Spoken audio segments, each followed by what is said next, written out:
तो क्या उसमें डिफरेंस है, आज आपको और बताया जाएगा। आज आपको इंगला पिंगला सुषमना का भेद खोला जाएगा कि कबीर साहब ने क्या बोला इंगला पिंगला सुषमना के लिए। क्योंकि कई लोग आपको भ्रमित करेंगे कि देखो कबीर साहब की वाणियां भरी पड़ी है कि गंगा जमुना के बीच में जाना है, इंगला पिंगला के बीच में जाना है।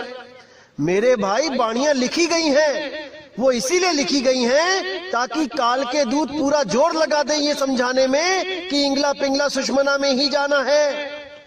लेकिन उन काल दूतों को ये नहीं पता कि कबीर साहब ने मूल ज्ञान भी दे रखा है, जिस मूल ज्ञान को समझ के पिछली पढ़ाई को छोड़ के वो जीवहंस अगली पढ़ाई करने चला जाएगा। तभी उसको मुक्ति मिलेगी जब वो इंगला पिंगला से ऊपर उठेगा, सुषमना नाड़ी से ऊपर उठेगा।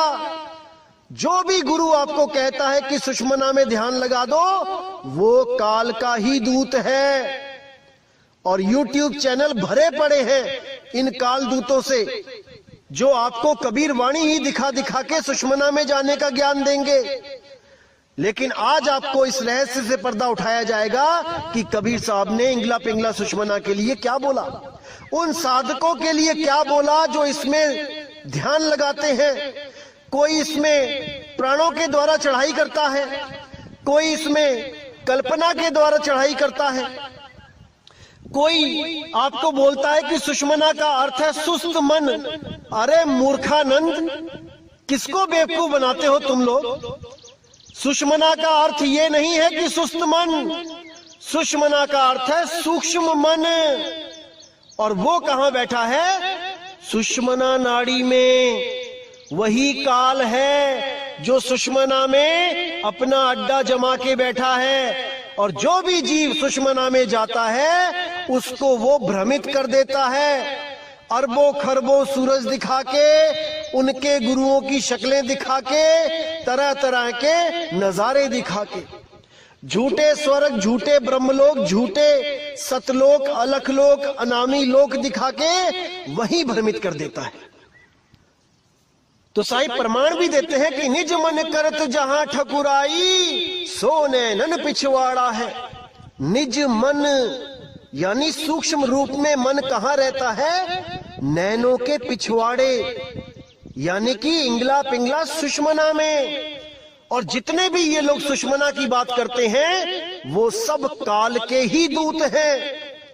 अरे कबीर साहब ने तो यहां तक कह दिया, पिंगला बिन से सुषमना नाड़ी, जब उन्मुन की तारी टूटे तब कहां रही तुम्हारी। साहिब ने साफ इशारा कर दिया, मूल ज्ञान है ये पवित्र ज्ञान नहीं है कि लाल चोले वाला बाबा भी सुषमना में ध्यान लगा रहा है और ये प्राण योगी भी सुषमना में ध्यान लगा रहे हैं, हठी योगी भी सुषमना में ध्यान लगा रहे हैं। जो भी सुषमना की बात कर दे, समझ जाना मेरे भाई कि वो सूक्ष्म मन का गुलाम है। और ये मूर्ख बनाने वाले जो सुस्त मन कह रहे हैं, इनको काखा गा का नहीं पता भी सुषमना नाड़ी के बारे में।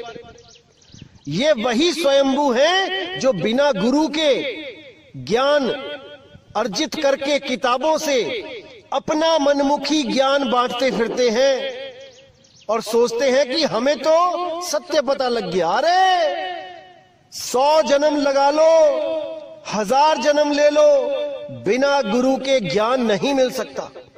गुरु बिन पढ़े जो वेद पुराना, सार न जाने रहे अज्ञाना।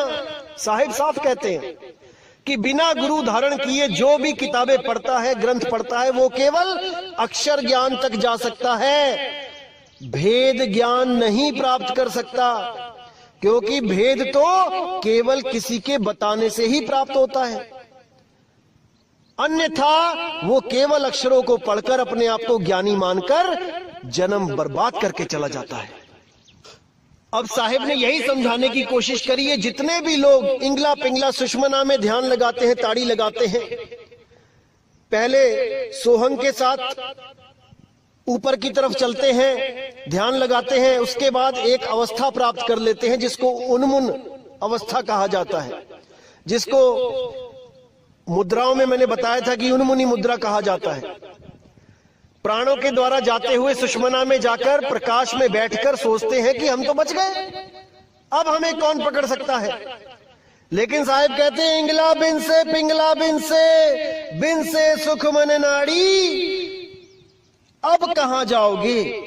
जब पूरा शरीर ढहेगा तब तुम्हारी इंगला पिंगला सुषमना भी ढह जाएगी भाई, क्योंकि ये भी शरीर की वजह से है। अगर शरीर नहीं तो इंगला पिंगला सुषमना भी नहीं।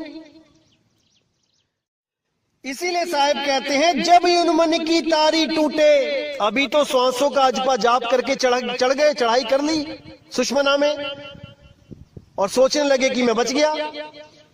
लेकिन कहते हैं जब उन मन की तारी टूटे तब कहां रहे तुम्हारी, तब तुम्हारी सुरती कहां रहेगी। आज तो तुमने सुषमना में चढ़ा ली, लेकिन जब शरीर छूटेगा तब तुम भी गिरोगे, क्योंकि तुमने श्वासों का सहारा लिया है। और जब शरीर खत्म होगा तो श्वासें भी खत्म होंगी और तुम्हारी सुरती जो श्वासों में रमी हुई थी वो दोबारा गिर जाएगी, क्योंकि वो निराधार नहीं हो पाई।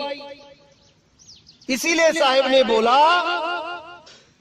इंगला पिंगला सुषमना त्रिकुटी सबको धाम, नी अक्षर श्वासा रहित ताकर भिन्न मुकाम।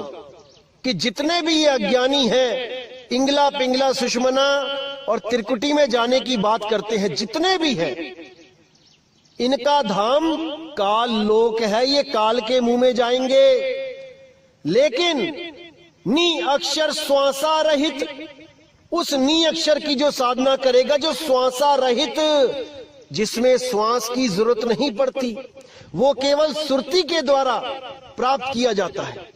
नी अक्षर श्वासा रहित ताकर भिन्न मुकाम, उस मुकाम को, उस भिन्न मुकाम को बिरले जीव पहुंचेंगे, बहुत कम लोग पहुंचेंगे वहां तक। बाकी सब के सब इसी त्रिकुटी में इंगला पिंगला सुषमना में जाकर भ्रमित हो जाएंगे, उस काल के मुंह में चले जाएंगे।